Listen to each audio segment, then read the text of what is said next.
movies, music, and monsters.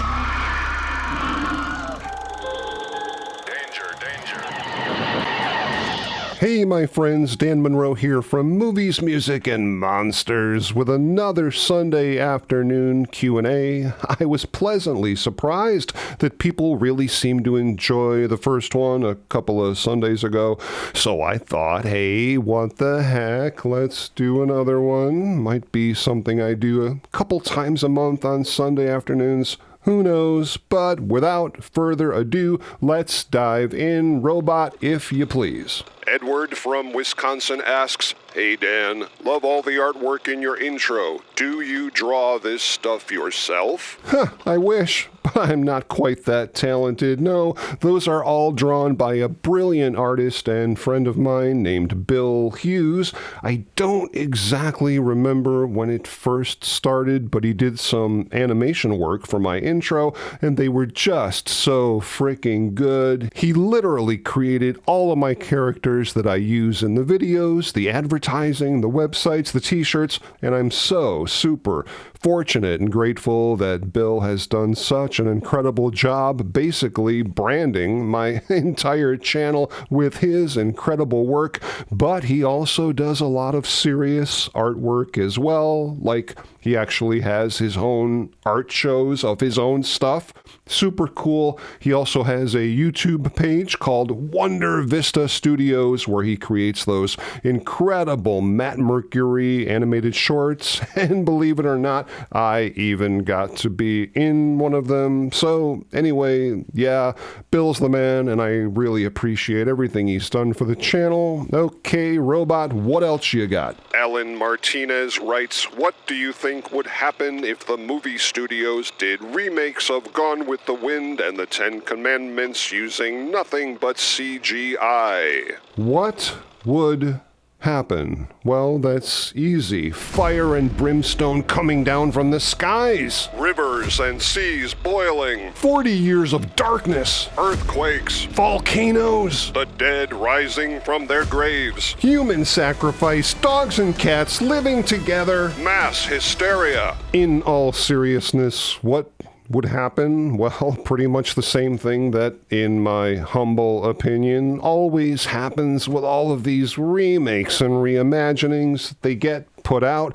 they make some initial money, mostly because, in my opinion, people are just curious, and then they're forgotten about, thrown on some streaming service that nobody watches, but more importantly, something good does come from it. The failure of the reboots, more often than not, sheds even more positive light on what it was they were trying to reimagine in the first place. The Day the Earth Stood Still comes to mind, and I'm not gonna sit here and put it down because I'm sure a lot of people out there probably liked it. Let's just say it wasn't really for me, but it did make people go back and re-watch the original. It shed positive light on the origin of the reimagined story. Same thing with the Lost in Space remake.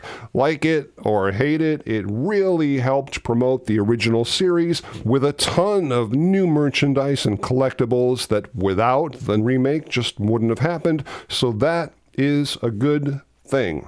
Okay, Robot, if you please. Augustus087 asks, "Hi Dan, how does that microphone seem to just hover in front of you without any visible form of support?"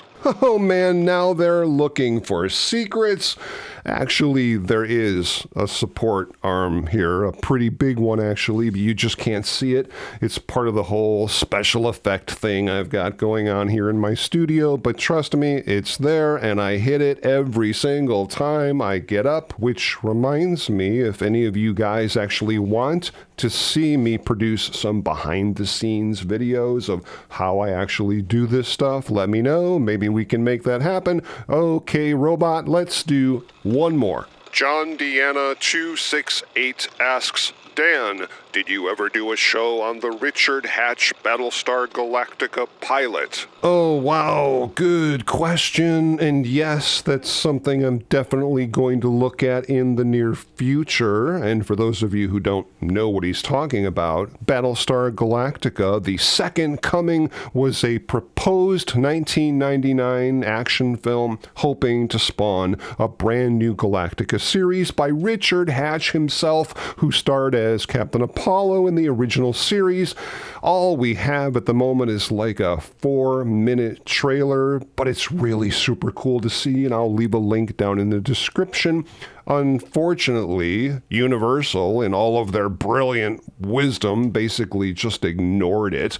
So nothing ever happened, and then we lost Richard Hatch back in 2017. So yes, I'm definitely going to do an episode on this, which reminds me, and this is super cool, I'm in contact right now with the guy who owns the one and only enormous hero model of the Battlestar Galactica, like the prop from the show. I've seen a picture of it. It's absolutely unbelievably gorgeous, and I'm going to have an episode coming up really soon all about what happened to the Galactica from Battlestar Galactica, so stay tuned for that. Holy frack, how cool is that? Very cool, and once again, that was a whole lot of fun. Again, this is probably something I'll start doing once in a while on Sunday afternoons. But for the time being, if you enjoyed the video and you like this kind of stuff, please consider subscribing to the channel. I've got a whole bunch of new videos coming up really soon that I know you guys are just gonna dig, and please feel free to stop back anytime as we together continue the conversation on movies, music, and monsters. Movies, music, and monsters. Danger,